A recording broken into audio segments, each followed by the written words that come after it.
Did you know that we've been conquered by Russia? Sometimes I have to wonder if the world is really a movie that someone else is watching, because some of the characters are just too good to be true. Keith Olbermann used to be an MSNBC personality, and on his last show there, he told his audience how he fantasized about going out like Howard Beale from Network. And now he makes videos for GQ, and it looks like he's finally gone as insane as Howard Beale.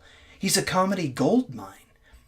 This first video of his that I'm going to show you is a few weeks old, which I know makes it ancient by internet standards, but I just found it, and I couldn't resist. We are at war with Russia. It only gets better from here. Or perhaps more correctly, we have lost a war with Russia without a battle. We are no longer a sovereign nation. We are no longer a democracy. We are no longer a free people. We are the victims of a bloodless coup. So far, a bloodless coup engineered by Russia with, at best, the traitorous indifference of the Republican Party and Donald John Trump, a man who, to borrow a phrase from another December long ago, will live in infamy. Rocky and Bullwinkle's arch rivals, Boris and Natasha, and their fearless leader, were cooking up their latest scheme for taking over the world. In 5 weeks' time, unless desperate measures are taken, we will hand over the government to a man who lost the popular vote by more than Woodrow Wilson or Jimmy Carter won it. Well, that was a neat statistic. You'd almost guess that this guy used to be a sports reporter. A man whom the Russians wanted to run our country for them, a man whom the Russians got to run our country for them, a man for whom the Russians interfered with our elections, which if we did it to another country would be described as an act of war. Look, man, I can see that you put a lot of effort into trying to look like a Cold War relic, but the Cold War is over. If this was Russian interference, then they discredited the Democratic Party by using the Democratic Party's own information. That's not exactly Pearl Harbor. And in this country, we have conceded defeat. I, for one, welcome our new Russian overlords. Some experts, John Kasich's strategist, John Weaver for one, have compared this to Pearl Harbor.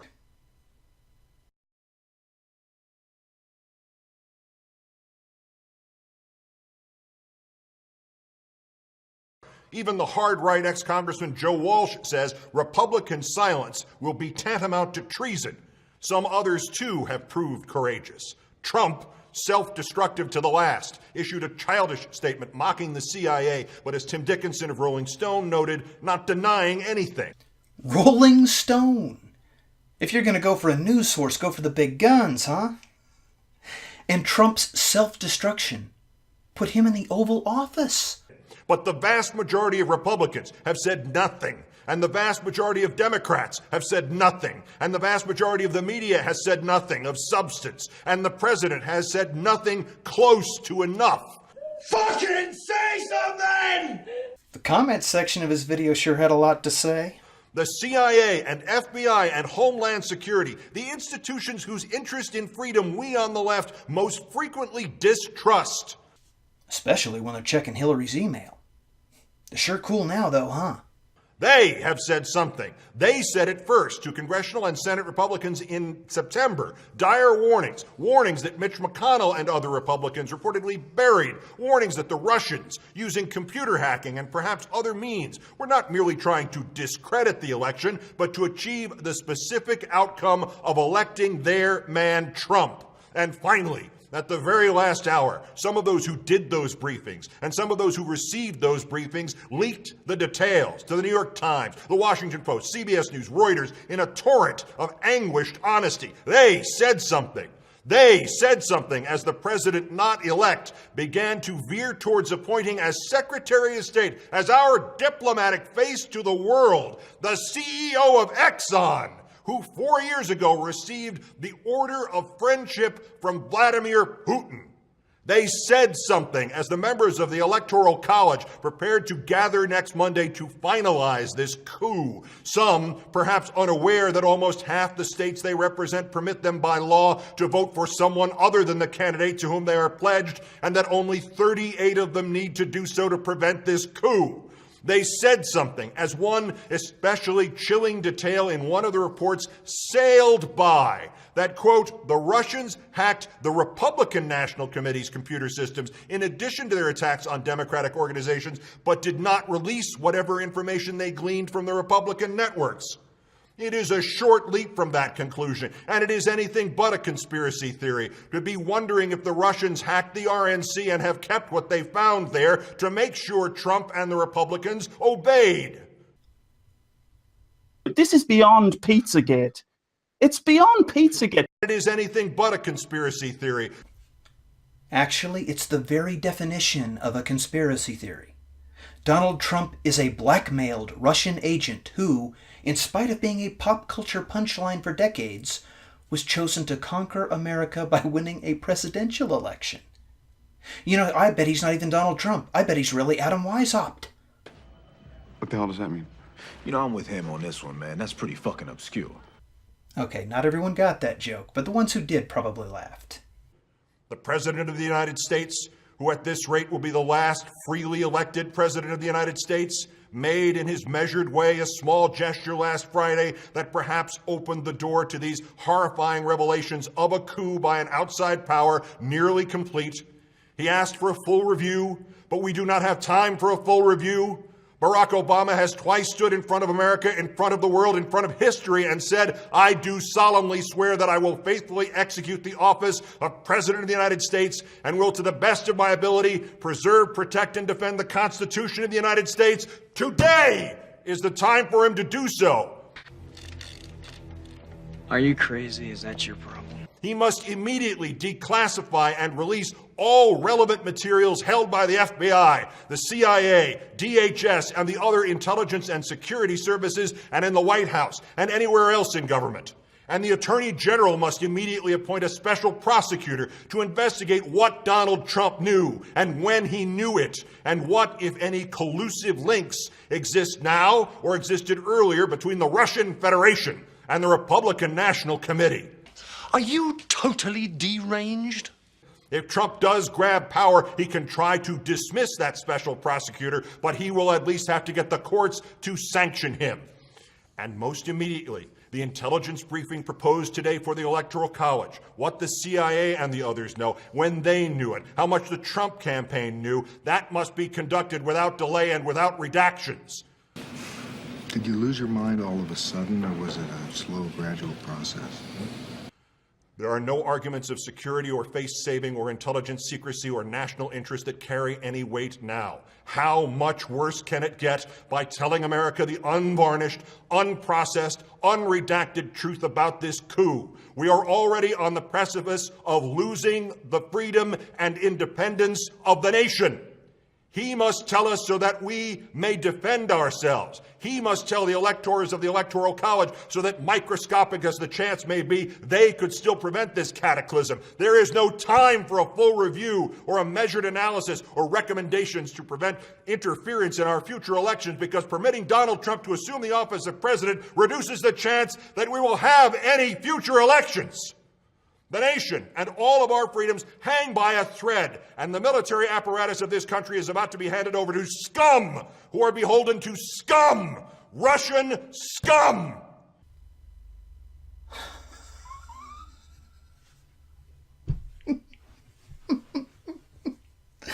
I gotta hear him say that again. Scum who are beholden to scum, Russian scum.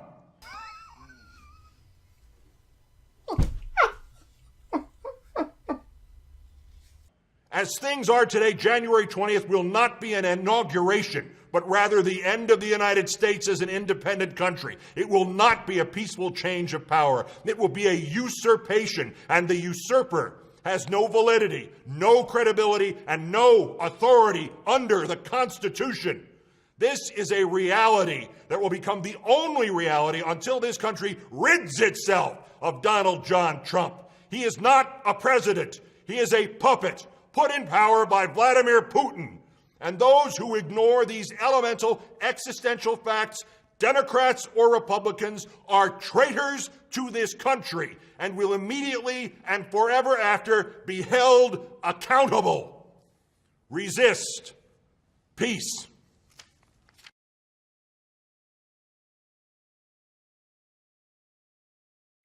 Now I want to remind everyone that the G in GQ stands for gentleman.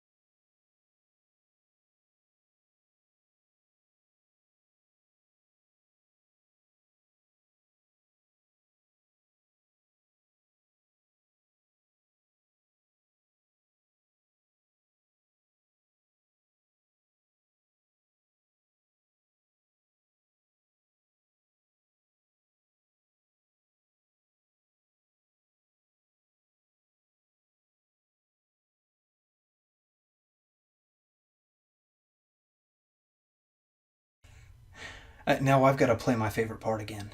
Scum! Russian scum! What did he say? Scum! Russian scum! Could you repeat it? Because I can't believe my fucking ears. Scum! Russian scum! Say that again. Scum! Russian scum! The man's insane. I wouldn't have even taken this seriously during the 80s. No foreign army has ever occupied American soil until now. Watching Red Dawn again, or? Wolverines! They're Ruskies. Come on, Chaz. There could be some kind of 21 Jump Street spy battalion type dudes. Yeah, or not at all, you know, there's also that. And he's still going, too.